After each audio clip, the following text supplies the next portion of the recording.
Hoje, 20 de novembro, é Dia da Consciência Negra. Este é um dia que todos, brasileiros e brasileiras, têm de celebrar, independentemente de raça e cor, porque este é um dia que define o nosso país, define o que somos e o que podemos ser. Nunca me esqueço da viagem que fiz em abril de 2005 à ilha de Gorée, na costa do Senegal. Um dos locais de onde africanos escravizados eram embarcados à força para as Américas. Lembro-me da comoção que senti ao entrar nas celas onde homens, mulheres e crianças eram mantidos presos até serem embarcados nos navios negreiros. Não consegui conter a emoção na porta do nunca mais.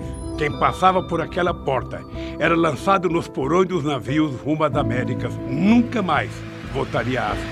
Perdia definitivamente sua terra, sua família e sua liberdade. Minha emoção foi tanta que, em nome do povo brasileiro, pedi desculpas à África e os africanos pela escravidão. No Benin, dizem que os escravos, antes de embarcar, eram obrigados a dar 7 voltas em torno da árvore do esquecimento para renunciar à sua identidade e à sua história. A escravidão começava assim, pelo esquecimento forçado da condição humana. E o racismo se mantém, em grande parte, pelo esquecimento do processo que nos formou como país. É por isso, minhas amigas e meus amigos, que este Dia Nacional da Consciência Negra é tão importante.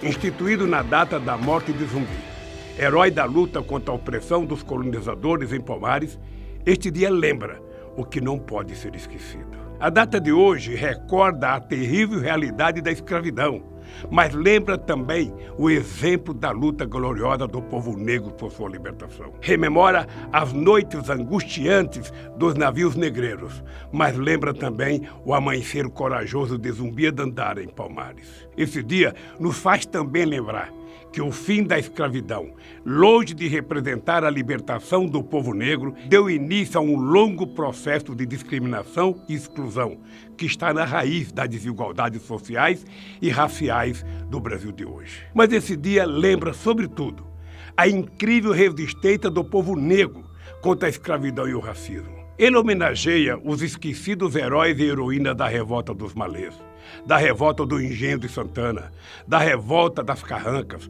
do Quilombo do Ambrósio, do Quilombo do Jabaquara, da Conjuração Baiana, da revolta de Manuel Congo e de tantas outras revoltas que mostram que a escravidão não conseguiu aprisionar a alma guerreira dos negros e das negras do Brasil. Esse dia não deixa esquecer que em 1890, Rui Barbosa mandou queimar parte dos arquivos da escravidão brasileira, como se a destruição de documentos pudesse destruir a realidade histórica e apagar a vergonha da escravidão. Esse dia recorda que o Brasil foi construído também por mãos negras, escravizadas e pelo talento de muitos filhos de escravos. O país de Machado de Assis e Lima Barreto, de Maria Firmina, Luiz Gama, José do Patrocínio, João Cândido, Carolina de Jesus, Abdias do Nascimento, Conceição Evaristo, Gilberto Gil, Benedita da Silva, Martinho da Vila, todos descendentes de escravos. O país de intelectuais negros e negras que ajudaram na formação da inteligência nacional e na compreensão da sociedade brasileira. A exemplo de Milton Santos, Joaquim Nabuco, Lélia Gonzalez, Manuel Quirino, André Rebouças, Guerreiro Ramos, Beatriz Nascimento, Joel Rufino e Clóvis Moura. A negritude está em todos nós, independentemente da cor da nossa pele. Somos filhos da África. Existe uma grande e bela África no coração do Brasil. Durante mais de 3 séculos, cerca de 12 milhões e 500 mil pessoas foram arrancadas de suas raízes na África, escravizadas e deportadas para as Américas e o Caribe. Cerca de 1 milhão e 800 mil homens, mulheres e crianças morreram na travessia do Atlântico, feita em condições subhumanas. Em média, 14 cadáveres foram lançados ao mar todos os dias, ao longo de 350 anos. Essa é, portanto, uma história de dor e sofrimento. Uma tragédia como nunca se viu antes na história da humanidade. O Brasil foi o principal destino desse tráfico vergonhoso. Entraram nos portos brasileiros quase 5 milhões de escravos, entre 1550 e 1850. De cada 100 indivíduos entrados no Brasil, 84 eram escravos africanos e somente 16 eram colonos ou imigrantes portugueses. Os povos africanos foram bem mais importantes para a formação histórica inicial do Brasil do que muita gente imagina. Somos hoje o segundo país do mundo com maior população negra, atrás apenas da Nigéria, de onde vieram muitos de nossos avós. Se o Brasil fosse uma árvore, como a árvore do esquecimento, veríamos que a escravidão e o racismo estão impregnados em suas raízes históricas. O Brasil foi o último país a acabar com o tráfico de escravos e o último a abolir a escravidão nas Américas. Vivemos quase 4 séculos de escravismo brutal. Isso deixou marcas profundas em nossa sociedade, marcas estruturais que alguns querem negar e esquecer. O governo genocida atual está totalmente empenhado em negar o papel da escravidão na formação do Brasil. O racismo estrutural que define profundamente nossa sociedade e, sobretudo, a luta da população negra contra sua opressão histórica. Temos um presidente que afirma que os quilombolas têm de ser pesados em arrobas, como gado, e que esses descendentes dos combatentes contra a escravidão não servem nem para procriar. Temos um governo que defende as velhas e falsas ideias de que a escravidão não foi tão ruim assim para os negros, de que os povos africanos foram responsáveis pela escravidão e que não há racismo no Brasil. Mais da metade da população brasileira é negra. Mas mesmo sendo maioria, negras e negros ainda se encontram nos patamares mais cruéis de desigualdade, pobreza e violência. No Brasil, a desigualdade e a pobreza têm cor.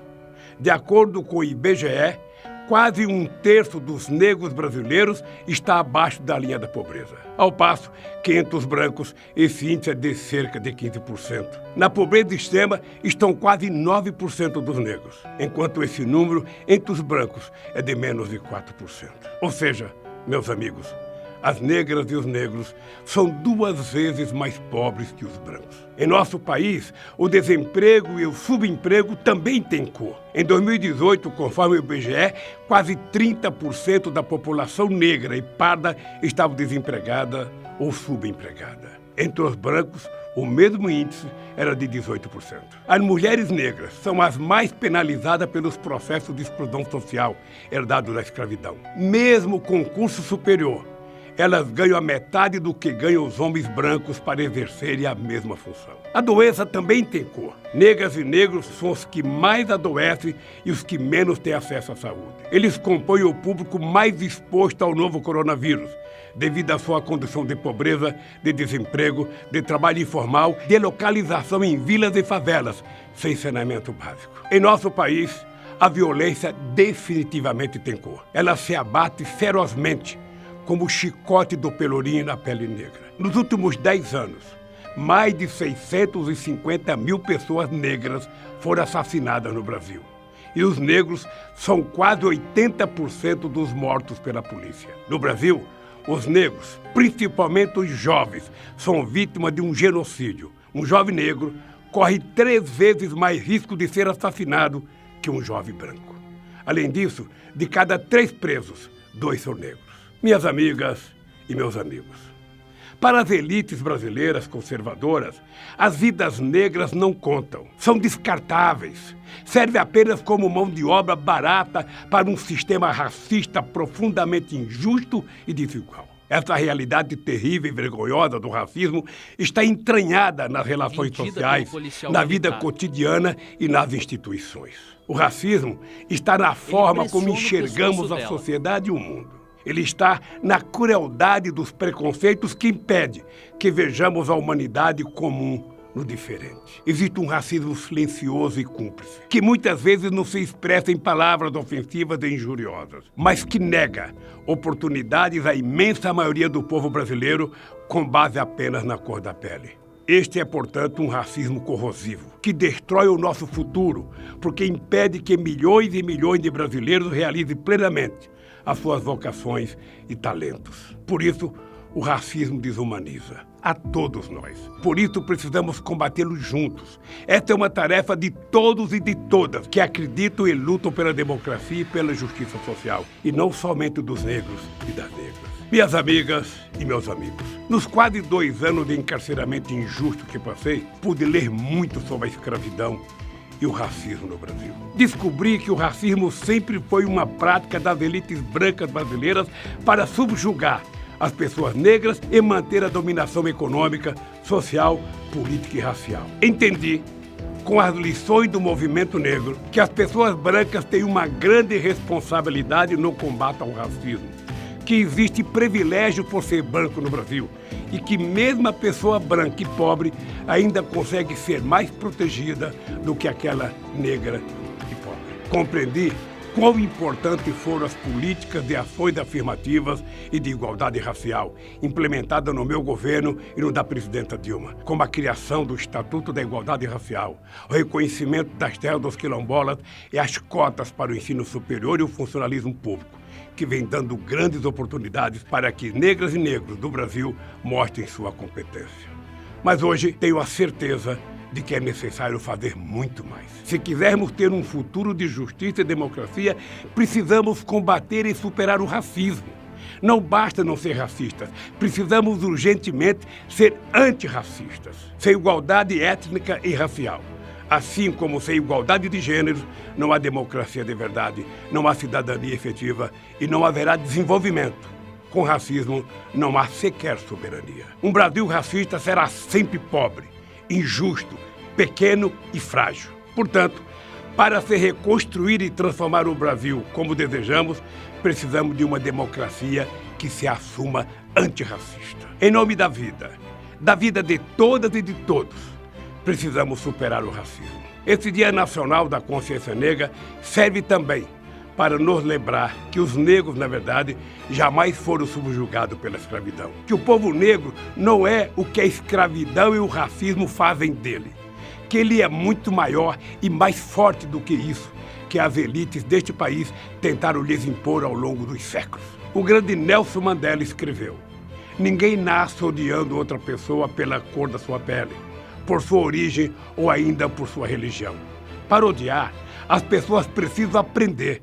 E se pode aprender a odiar, elas podem aprender a amar. O racismo é filho do ódio e da intolerância. É também filho do medo ao diferente e do desejo de manter antigos privilégios. Ele vem de um mundo atrasado, triste e sombrio. Mas se, como disse Mandela, ensinarmos as pessoas a amar, construiremos todos juntos um novo mundo democrático, igualitário e bem mais feliz. Um mundo sem racismo e ódio. Um mundo com a coragem de Zumbi e Dandara, pois o ódio é covarde e o amor é valente. Um mundo luminoso de vida para o Brasil. Este mundo, minha gente, é possível. Ele não só é possível, este é o mundo necessário para que todos sejam livres, para que todos sejamos humanos. É o mundo de que todos, negros e brancos, precisamos para viver.